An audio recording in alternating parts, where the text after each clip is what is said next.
Well, welcome back to the Millwall View. We've heard a lot about Millwallness. Well, if losing to Rotherham is the new Millwallness, and I'm sure no one wants part of that, to discuss the most embarrassing result of Millwall season so far, we've got Millwall fan George. How are you, George? I'm good. How are you? You all right?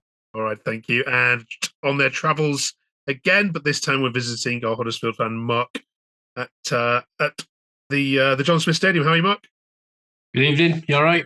Yeah, good, thanks. I'm sorry, George. We shouldn't laugh, but we have to. we have to. Talk us through it. You were there. Was as bad as it sounded? Yeah and no, because you can't wipe over the fact that we have lost to Rotherham. Whether we played well or not, you can't really discredit the fact that we've lost to Rotherham. I think we had enough chances in the game to score maybe 2 or 3, but it was one of those games where we just couldn't put the ball in the back of the net. The Rotherham goalkeeper, Johansson, kept them in it for large amounts. But I think it was poor finishing on our behalf, which really cost us, and it was disappointing. And I think most Millwall fans actually expected nothing less. I actually think we knew we was going to lose against Rotherham because it's just what we do.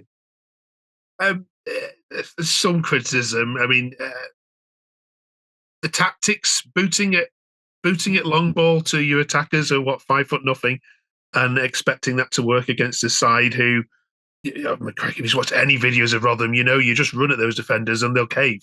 They don't put a tackle in. They back off. Why didn't he opt to, dumping Route 1 just for one game?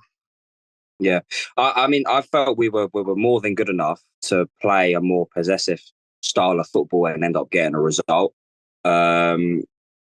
I think if we started the first half as well as we did the second half, then I think we might have nicked a goal early, and who knows, we would have probably gone on and won the game. But we started really poorly.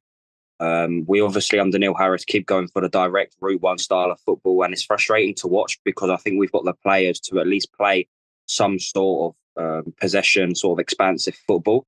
Albeit, obviously, it didn't work under Edwards, so we have literally gone straight back to basics. But I'd like to think the fact that we can actually play a little bit of football, and it's not always just give it to Cooper and Cooper just hoofs it up the pitch. So Obafemi, who's 5'5" and is never going to win a header. So frustrating on that aspect, and the football is definitely something which, I've said it a million times. I don't want to see Neil Harris at the football club next year. I think I appreciate the job he's doing right here and right now because he's keeping us in the division, and that's the priority. But I like us to show a little bit more ambition, and I think if Neil Harris will be here next season, I think if anything, it will just take us backwards. Okay. This game is a 6-pointer, another 6-pointer. George, do you see yourself back in relegation trouble now after that result? Well, Ian, if we won on Monday against Rotherham, potentially takes us 8 points clear. We've obviously now dropped all 3 points, and we're straight back in the mix again, only 4 points off it. And I fear for Saturday as well, because Huddersfield are another team who are obviously fighting down there for their lives, trying to pick up as many points as possible. And this is another game where we tend to lose, especially under Neil Harris. I saw it 3 or 4 seasons ago, and I've seen it again this season already, where we struggle to break teams down. So we will come up against a West Brom or a Watford, and we'll be okay because we don't have to break them down. That we'll sit off them and we'll hit them on the counter attack, and we'll play off set pieces. But when we play teams like Rotherham and Huddersfield, where we have a little bit more of the ball and we're actually tasked to break them down, that's where we'll struggle. And I fear again for Saturday that we might get turned over. Mark, is that a fair comment? Do you think, have you seen the Huddersfield side that you have, that they're going to have to try and break you down? Doesn't sound like the Huddersfield that I saw against Stoke. Great yesterday, wasn't it? I think, well, someone said to me last night, actually, as long as you're scoring goals, you can keep in games. And Millwall been scoring goals, and so have Town. And that's why we've conceded so many draws this season. Because it's concentration or tactics or whatever and stuff like that. And yesterday, if you've got somebody who turns off, you get you get a good goal against you. I mean, Saul Thomas is at fault for that goal yesterday, but it seems to be that lack of conviction in tackling for people and stuff like that, where where people are getting the chances from.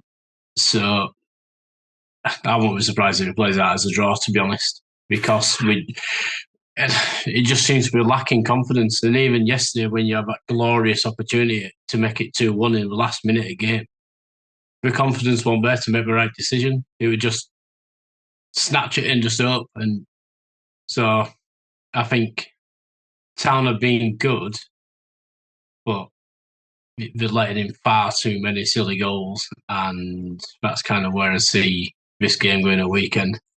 Okay. George, does he need to change this side before the trip to Huddersfield then? A lot of saw a few tweets saying that never want to see Watmore and Longman in the same starting 11 again. Do you go along with that? And what changes do you think need to be made? Again, Neil Harris likes to keep the back four tight. Obviously, Murray Wallace came off injured, so he'll have to change the left back position. Both Murray Wallace and Joe Bryan are now injured, so you like to think Danny McNamara, naturally a right back, will now play at left back. I was very happy with the introduction of Casper Denore. Came back in. I've been crying out for a long time. I think he's the best midfielder at the football club, and he came in, and I thought he played well. So I like him to stay in there as well. But I think in the wide department as wingers is where we struggle really, because we haven't really got any clinical finishers out wide who can show consistency. And I think Watmore and Longman don't have any real consistency to their game at the moment. So it's tough. But with the number of we've got, Neil Harris likes to not make many changes, and I don't think he will come Saturday. All right, then let's get some score predictions. And George, I want you to give us your player of the month, please, for Millwall. Mark, you go first on this one. This was a 1-1 back at the Den when you scored a late 97-minute penalty, I think it was. Same scoreline again, you reckon? I can't see it being any different.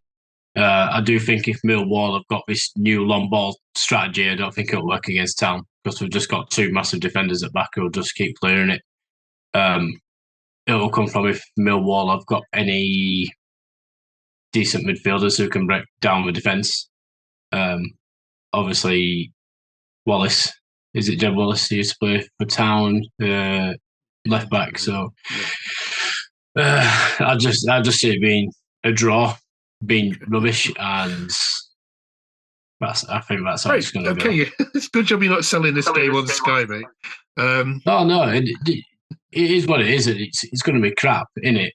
Millwall fans are going to be going up there going, "Oh Christ, we might lose because we've just lost at Rotherham." Town fans are going, "We've no confidence in the team. We don't know what's going on. We can't even score a 2-yard tap in." In fact, I'd be surprised if we won 0-0 and just kick it around the middle of the pitch for an hour and a half. Okay. George, score prediction? Yeah, Mark's not wrong. It is one of those games. It is what it is. I think Millwall are going to lose 1-0. I'm always an optimist, you know me, but Monday went away to Rotherham, lost, and I see a very similar pattern. We don't like to keep possession, and when we are tasked to break teams down, we struggle. And this is a type of game which Millwall traditionally lose. I've seen it time and time over again under different managers, not just Neil Harris, but under Neil Harris especially. Yes. So listen, I think a point will be deemed as a poor point. But if I'm going to give you a prediction, I think we're going to lose 1-0. Okay. All right. Love this pessimism. George, it's now April. Looking back on March, you had some great results when Harris first came in. What one player stood out for you the most for that month to get your player of the month award?